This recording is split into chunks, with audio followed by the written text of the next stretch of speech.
శ్రీమాత్రే నమ. జయ గురు దత్తాత్రేయ నమ. ఈ వీడియోలో మనం శ్రీ విశ్వావసునామ సంవత్సర ఫలితాలు మన ధనుస్సు రాశి వారికి ఏ విధంగా ఉండబోతున్నాయి, మరి ప్రస్తుతం ఈ ఉగాది నుండి రాబోయే ఉగాది వరకు జరగబోయే సంవత్సర ఫలితాల్లో ఆదాయ వ్యయాలు పరిశీలించినప్పుడు ఆదాయం 5, వ్యయం 5 కూడా ఉండడం జరిగింది. సాధారణంగా ధనుసు రాశి వారికి ఎప్పుడు కూడా ఆదాయం కన్నా వ్యయం ఎక్కువగా ఉంటుంది.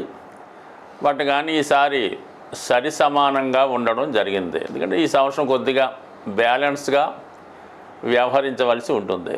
ఎందుకంటే మరి సంవత్సర ప్రారంభంలోనే శని భగవానుడు అర్ధాష్టమ శనిలోకి మారబోతున్నాడు.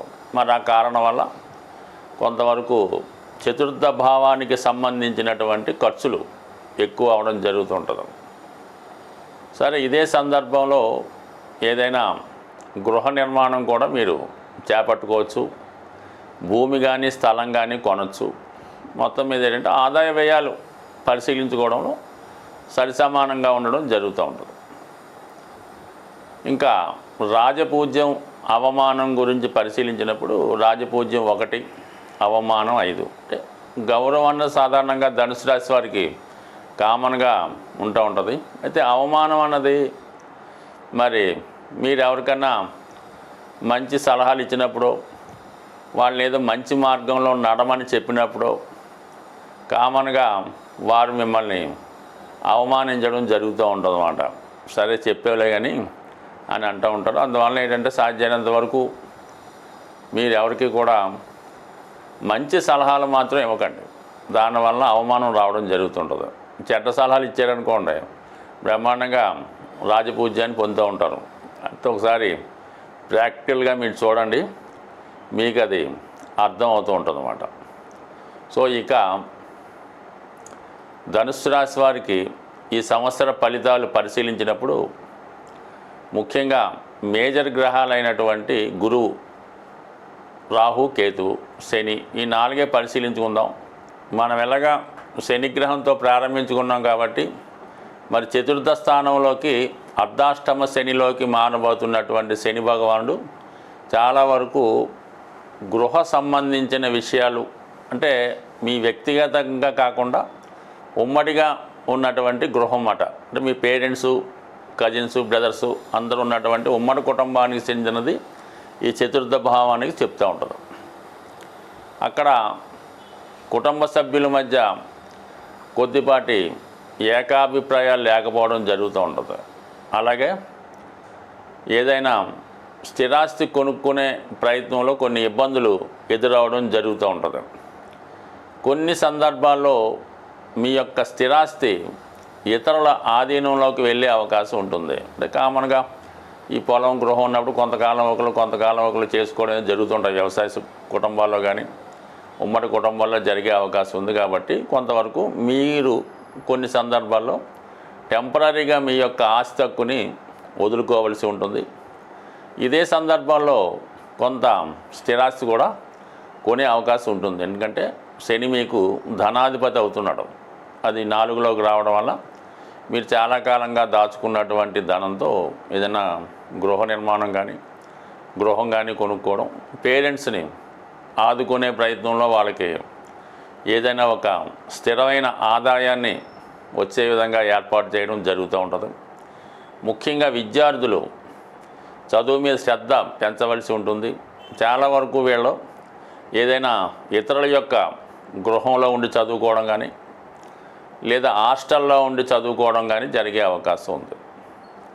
ఇక వరకు ఉద్యోగ సంబంధించిన విషయాల్లో కూడా ఈయన జీవనోపాధి కొరకు వేరే ప్లేస్కి మైగ్రేట్ అయ్యి అక్కడ కొత్తగా మీ యొక్క వ్యాపారం, చిన్నపాటి ఉద్యోగం చేసుకోవడానికి కూడా ఈ అర్ధాష్టమ శని కారణమవుతూ ఉంటుంది.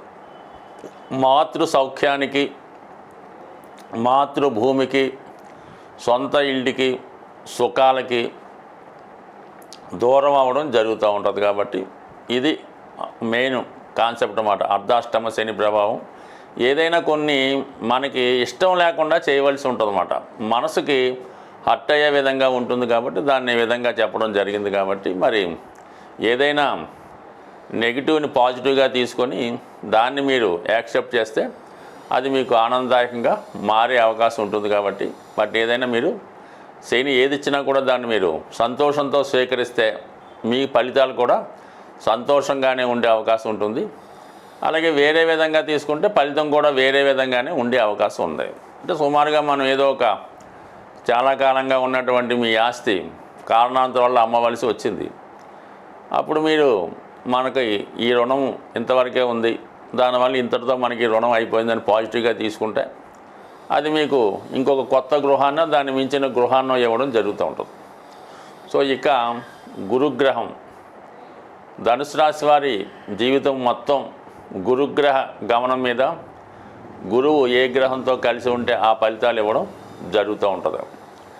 ఇప్పుడు 6వ స్థానంలో గురుగ్రహ సంచారం కొంతవరకు కొంతమందికి అనారోగ్యపరమైనటువంటి ఇబ్బందులు ఇవ్వడం జరుగుతూ ఉంటుంది. ఎప్పటిదాకా మే 15వ తారీఖు వరకు 6వ స్థానంలో గురువు ఉంటే, అంటే అది కొంతకాలంగా ఉన్నప్పటికీ కూడా ఇప్పుడు ఏమైందంటే మీకు ఈ మార్చి 30 నుంచి శని 4వ స్థానంలోకి వచ్చి 3వ దృష్టితో గురు భగవాన్ని చూడడం జరుగుతుంది.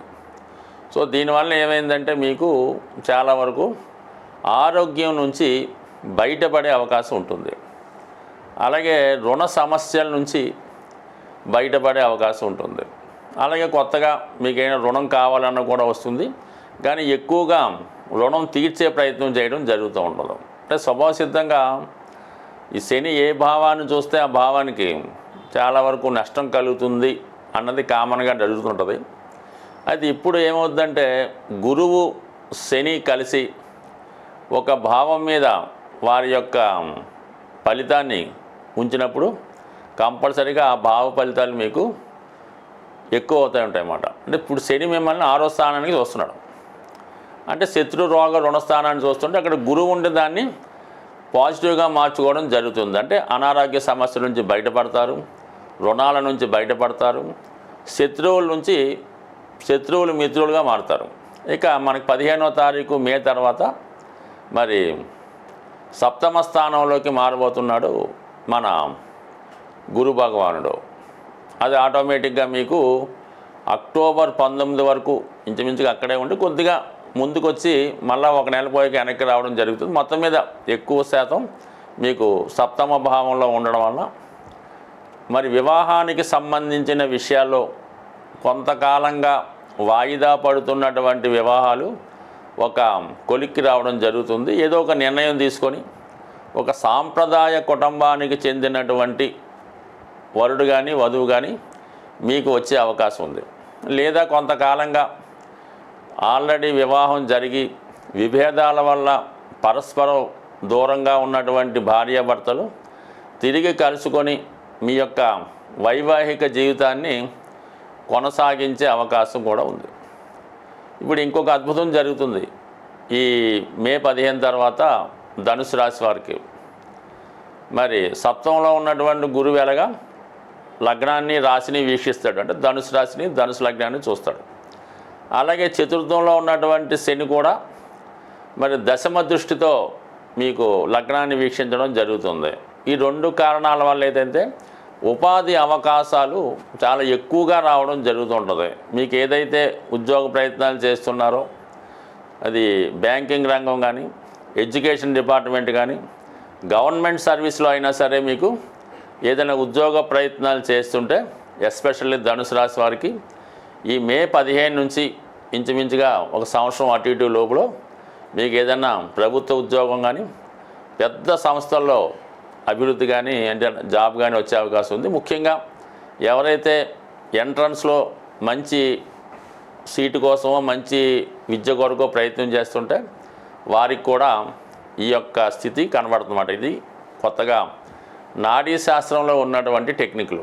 గురువు శని కలిసి ఏ భావాన్ని చూస్తే ఆ భావం ఆ ఫలితాలు రావడం జరుగుతూ ఉంటుంది.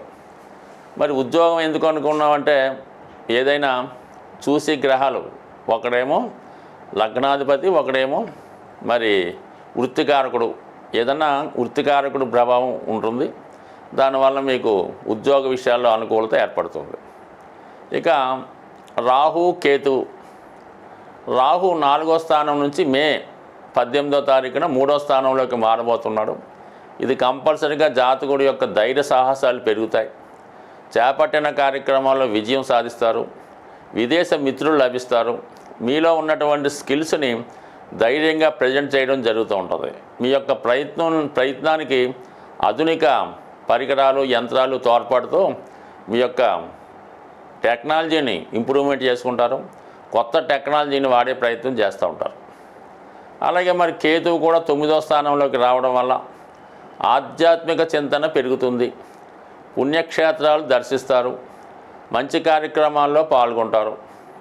అలాగే వ్యక్తిగతంగా మీరు కూడా ఏదైనా ఒక మంచి గురువుని ఆశ్రయించి ఆ గురువు యొక్క ఆశయాలకి మీరు కూడా ఫాలో అయ్యి కొంతకాలం పాటు ఏదైనా పుణ్యక్షేత్రంలో స్టే చేయడం కానీ, ఒక గురువుని అనుసరించి కొత్త విద్య నేర్చుకోవడం కానీ, ఏదైనా ఒక శాస్త్రాల మీద అవగాహన పెంచుకోవడం కానీ జరిగే అవకాశం ఉంది. అంటే ఈ సమయంలో ఎవరైతే వేదం లాంటిది, వేదిక విద్యలు నేర్చుకుందాం అనుకుంటారో, లేదంటే జ్యోతిష్యం, వాస్తు లాంటివి కానీ ఇంకా నిగూఢంగా రహస్యంగా ఉన్నటువంటి విద్యలు నేర్చుకుందాం అనుకున్న వారికి ఒక మంచి గురువు లభించడం వల్ల మరి ఈ గ్రహస్థితి మీకు చాలా వరకు అనుకూలించడం జరుగుతుంది. అంటే మొత్తం మీద మన ధనుసు రాశి వారికి ఈ విశ్వావసునామ సంవత్సర ఉగాది చాలా వరకు శుభ ఫలితాలు ఇవ్వడం జరుగుతుంది. ఈ ఉగాది సందర్భంగా ద్వాదశ రాశుల వారికి చక్కని పరిహార మార్గం తెలియపరచడం జరుగుతుంది. సాధారణంగా ప్రతి ఒక్కరికి ఉన్నటువంటి సమస్యల్లో ఆర్థికపరమైనటువంటి సమస్య, రుణ బాధలు, ధనం సరిపోవడం ఒకటైతే, మరి కొంతమందికి అనారోగ్యపరమైనటువంటి సమస్యలు, హెల్త్ ఏదో రకంగా ఇబ్బంది పెడుతుంటుంది. అంటే సాధారణంగా ఈ అనారోగ్య సమస్యలు బయట వారికి అర్థం కావు. ఆరోగ్యంగా ఉన్నవాడికి అనారోగ్య సమస్యల గురించి పెద్ద అలాగే అనుకుంటాడు తప్ప పెద్దగా ఇతనికి దాని గురించి పెద్ద బాధ ఉండదు. అనారోగ్యంతో బాధపడుతున్న వాడికి ఆ బాధ తెలుస్తూ ఉంటుంది. అలాగే ఆర్థిక పరంగా బాగుండి ఎటువంటి లోటు లేని వాడికి ఆర్థిక సమస్యలు అర్థం కావు. ఆర్థిక సమస్యలు ఎలా ఉంటాయి, అది ఉండడం వల్ల ఏ విధమైన ఇబ్బందులు ఉంటాయని కొంతమందికి అర్థం కాదు. ప్రస్తుతం ఉన్నటువంటి జనరేషన్లో చాలామందికి, అంటే ఇప్పుడున్నటువంటి పిల్లలు, చదువుకున్న పిల్లలు ఉన్నటువంటి జనరేషన్లో ఉన్నటువంటి స్టూడెంట్స్కి అసలు ఫైనాన్స్ ప్రాబ్లం అంటే తెలీదు, అసలు ఆకలి అంటే ఎలా ఉంటుందో కూడా తెలీదు.